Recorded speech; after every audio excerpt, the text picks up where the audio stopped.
Hey guys, it's Metro, and today we're going to cover the top 10 things I wish I knew before I thru hiked the Appalachian Trail. With that being said, it's a beautiful day, so let's keep moving. I just recently thru hiked the Appalachian Trail from Georgia to Maine. It took me 168 days to complete this 2,200 mile hike. And in this video, I'm going to cover the top 10 things I wish I knew before I thru hiked the Appalachian Trail. Now, if you're new to this channel, consider hitting the subscribe button as we put out weekly updates on gear reviews, places to hike, and all things related to backpacking. So if you're into that kind of stuff, consider hitting the subscribe button, like this video, and put a comment down below as I'd love to hear your thoughts on today's video. So to kick it off, hikers stink. I'm telling you what, once you get into the throes of backpacking, not 1 week, maybe 2 weeks, or even 3, you will begin to create an odor that is just, I don't know, unbearable to say the least. Now, what I've summarized it, or where I chalk it up to being, is your straps on your backpack. Those things hardly ever get washed. So even if you go into town and have the ability to clean up and get your clothes washed and so forth, your pack straps tend to not get washed the entire time you're out there. So with that being said, hikers develop this stink. Some of it smells like different types of soup. Some people smell like pho, some smell like chicken noodle. The point is that it's kind of like a rancid, sweet stink kind of smell. Some hostels don't even allow you to bring your shoes and your packs inside of the living areas because the stink can get so bad. Hikers stink. Number 2, you're not alone out there. So a lot of people think, oh, I'm going to backpack the Appalachian Trail from Georgia to Maine. I'm going to have all this time to be by myself. Yeah, there are going to be some moments that you're out there by yourself. Mainly when you're huffing and puffing and sweating, just trying to get to the next point. You don't really have that, I don't know, that spiritual moments just to kind of decompress because there's always people coming and going. I'm not saying it won't happen on the trail, but it's not like you think. There are a lot of people on the trail. Now, there are only about 3,000 hikers every single year that will actually hit from point one to the other, i.e. Georgia to Maine. But you got to think of all the day hikers, section hikers, and so forth that are out there at any given moment. So even if you start early, there's a good chance that you're going to be running into people throughout the day. So you are definitely not alone on the Appalachian Trail. Number 3, shared spaces. So when you are in an environment where you are traveling, you are sharing spaces with others. And it may not be the same people day over day. You may be around complete strangers. Where I'm going with this is that in these common shared spaces, no matter who's coming or going within those spaces, you have to share whatever you've been given with the next person because they have just as much right to be there as the next. So therefore, this can lead to lack of privacy. So not only are you not alone on trail, but you're having to share these spaces with multiple people. Now, if you start to blend this into number 4 with hostels, when you're in a bunk house, there's going to be lots of snoring. There's going to be things that may not be up to snuff for you because you might have a different standard of how you'd like things to be. But again, in common shared spaces or when you go to a hostel, you got to remember that this is not your only environment. You're having to share this with others. It's not a hotel room. And even in a hotel, you still have to share it with other people most of the time, even in your room, if you're splitting the room or if you're just at a hotel in general. The point is that these shared spaces have rules. They're not your rules, and you're going to have to accommodate complete strangers, and you have to be okay with that. Number 4 is hostels. So hostels was a little bit of a new thing for me. Prior to the Appalachian Trail, I had never stayed in a hostel before. So the first night of staying in a bunkhouse, well, it was a little overwhelming. Not to mention, you got to think of how many people are going through the showers. Now, I'm not saying that hostels aren't clean, but you got to think that's a lot of hiker feet going inside of a shower.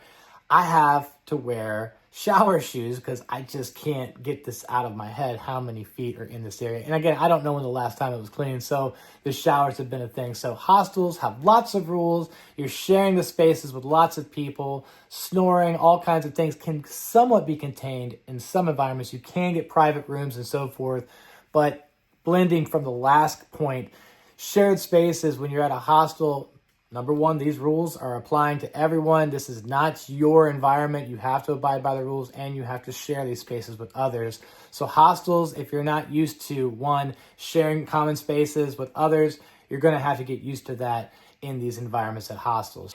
Shelters are completely open. You are completely exposed to any rando that come and goes throughout the night. What does that mean? Well, it's going to happen. You might have the shelter all to yourself, but at 12 o'clock at night, someone might be rolling in and you might not be able to sleep because of all the noise that's being created from someone setting up their sleep for the night. Now, again, shelters like the hostels and so forth, this is a little bit different because you're out in the woods. So yes, there are some unspoken rules, but if you're in a shelter, people are going to be loud. There's not much you can do about it. You can ask them to pipe down, but at the end of the day, you're sharing the spaces with others, so they have just as much right to be setting up and breaking down at whatever time, because that's how it is in a shelter on the trail. Other things to think about when it comes to these shelters is that they are rampant with mice. If you are planning to stay in a shelter and you've never stayed in one before, you may want to give yourself a little bit of room above your head, at least 6 inches, and on the sides, at least 6 inches to the side of the shelter, just so the mice will have enough room to run up and down around you. Otherwise, they might be dancing on your face at a shelter. So again, completely open. Randos can come and go as they please all throughout the night. It's going to be loud. It can get packed in. So keep that in mind if you're planning on staying at a shelter. So if hostels and shelters are not your thing, let's lead into number 6, which means the hike can get expensive.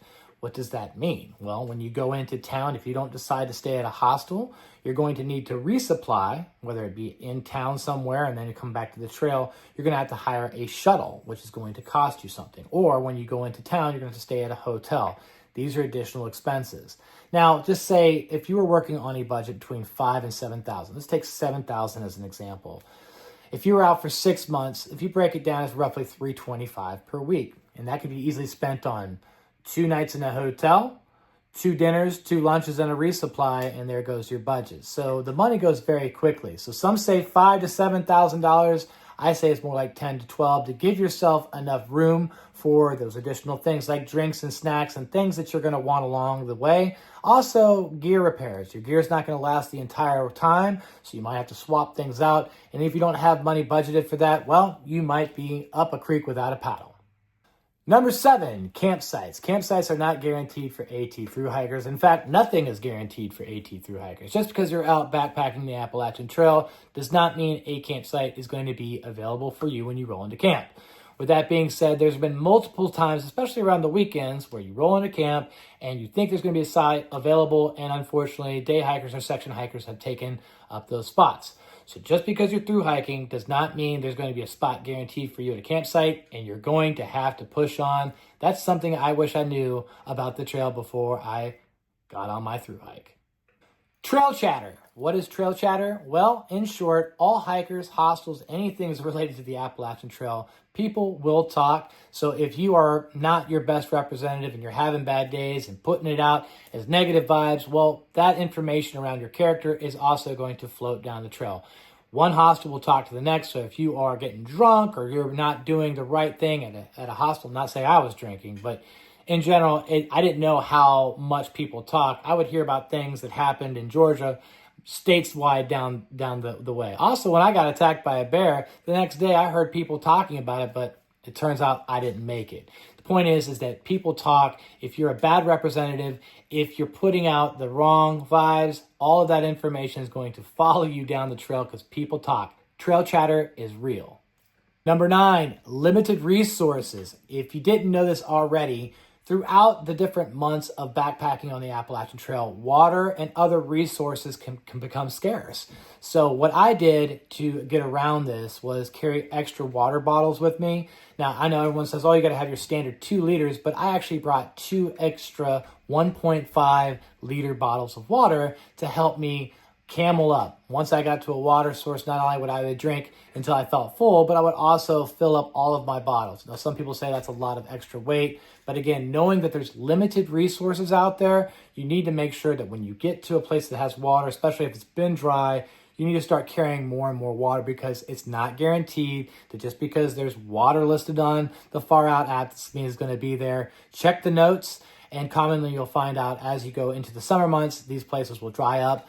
Limited resources, water, make sure you bring enough water bottles, limited resources on trail.